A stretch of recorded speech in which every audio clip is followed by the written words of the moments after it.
out to defend ourselves against terrorists and killing thousands and tens of thousands of innocent people. That is America.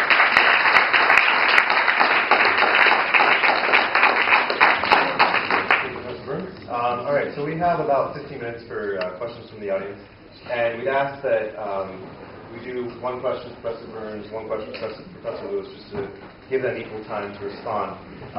So since Professor Byrns is finished, if we have a question for Professor Lewis, and we'll give you about a minute and a half, but we'll be lenient again, just depending on. All right, Professor Lewis, any questions? Yeah. So you're talking about how the right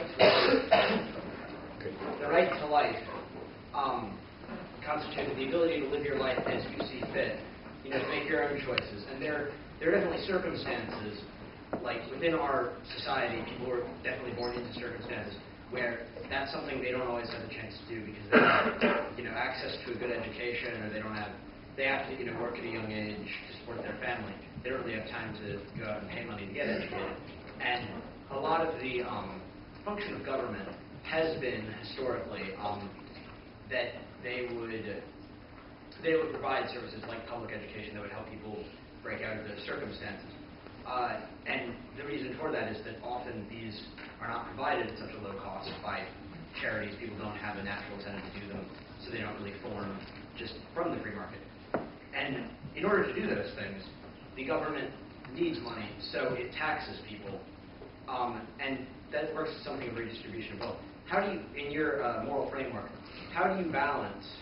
Because it seems like a sort of use of force to, in some ways, or the government's supposed to defend those rights. Could you get to the question? Okay, the government's supposed to defend those rights. So how do you balance the defending of the rights of people to live their life as they wish by giving them these opportunities, or at least helping them so they have these choices, with those of not taxing people and not taking them? Okay. Good. There's two premises in your question that I disagree with. The first is that people have a right to things and that they're somehow determined and unable to advance if somebody doesn't give them stuff. I disagree with that. If you want to talk about somebody going to work at a young age and not having the money for college, that's me. I didn't go to college until I was 40. I didn't get my bachelor's until I was 40 years old. I worked a business career before that. I went to work in the factory, and factory at age 17, and I never thought that anybody owed me anything more than that. And I'm darn glad that somebody didn't claim that and convince me that they did. Because there'd be some kind of award of the state right now. So I don't agree with that. That's a Marxist conception of freedom. And I'm not calling you a Marxist, but I'm saying that is a Marxist conception of freedom in the sense that if you don't have things, you're not free. And that does directly contradict, and you make your choice who's made the better case, the idea that you have a right to act to gain those things. The other thing, when you talk about balance, I'm not sure what you're balancing. Are you balancing the right of the burglar, the right of the shoplifter to take the candy bar with the right of the shopkeeper to sell it?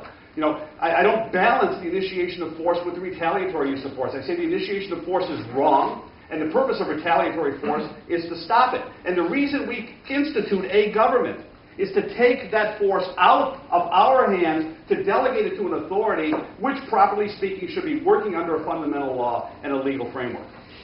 And so I simply don't buy the determinism implied by your question also, that if you're born poor, you're going to stay poor. There's just too many people that haven't done that, and there's too many people born rich who end up poor and miserable later. Thank you. Do we have a question for Professor Byrns? I saw a hand from the shirt guy. Professor Byrns, you talked about the distinct definition between liberty and freedom.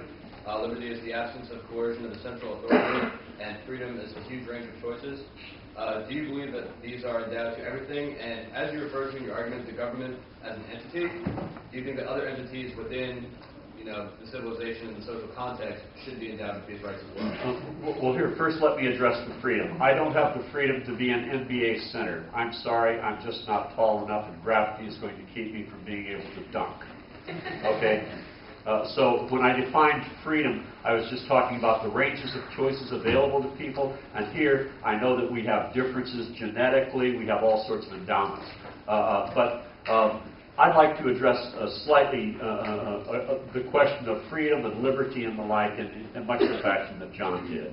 Okay, suppose that we have a situation where the government is run by the KKK and it kills some black kid's father. Does that black kid have a right to expect, perhaps, the people who paid for the government that supported this kind of an action Does that kid have a right to expect that that compensation would be made so that this kid can go to school and have an education? I think that that is absolutely appropriate. There is another thing. I look out in this audience. I bet you that there isn't a single IQ here of less than 110. I think that the kinds of things that we're talking about work really well for smart people who can figure things out. I think that the government might be needed to help those who are less able than we are. Thank you. We have a question for Professor Lewis. Yeah. So you talk a lot about natural rights, and just as a disclaimer, actually, I'm a scientist and I'm very familiar with Rand's work. But you also talk about how the government does define certain rights for us, at least abridge them in the context of living in society.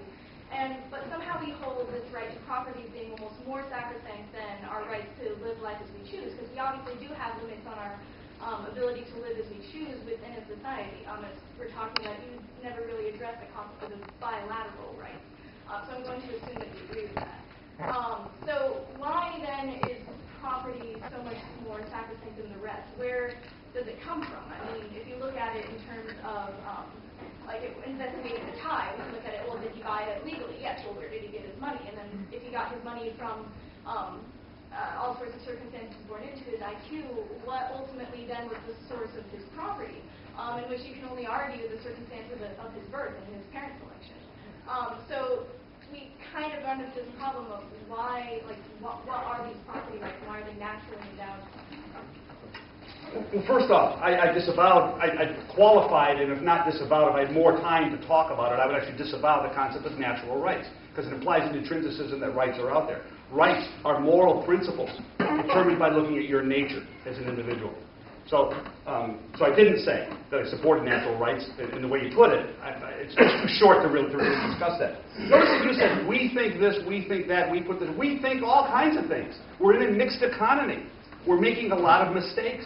There's lots of people that see the government redistributing a quarter of the GDP and wish it should be half. There's lots of people seeing the government controlling today about 48%, almost one half of all healthcare dollars directly, and think that that should be 100%. We think a lot of things. The question is, what can we support morally by arguments grounded in reality in such that we might disagree with everybody else? Now, the right to property, in my view, is a fundamental right because it is an expression of our right to action. As far as some people being smarter, I'm glad they are. Because they're the people that create corporations and new business, new products for us. They're the people that created cancer treatments that are keeping people alive who would be dead 30 years ago. I'm certainly glad there's a lot of people smarter than I am. And I don't think that they should be destroyed or have their property or their rights taken because they're smarter. You mentioned that in the Civil War it was a taking, so it would be a taking of the property of the Southerners to free the slaves. Now, earlier you said that your theory of property was that if we all agree on it, we all agree that it's his tie, it's his property, so it's a societal agreement thing. So how can you rebuke the Southerners and say that no, in fact, slaves are not property under your theory? I don't think that I said that a consensus is necessarily 100% unanimity. In fact, I have huge problems with the unanimity requirement, and that's one of the reasons that I believe it's sort of a democratic government. Okay, I have problems with the idea of certain people having certain kinds of property. I have, specifically, let's go to the slavery issue for just a moment. Okay, suppose that we consider the descendant of a slave. And suppose we consider the descendant of a slave owner. If that slave owner has prospered because of wealth that was accumulated through this process of slavery, I think that society has a right to question whether or not there shouldn't be reparations of some sort. Okay? So there, I think that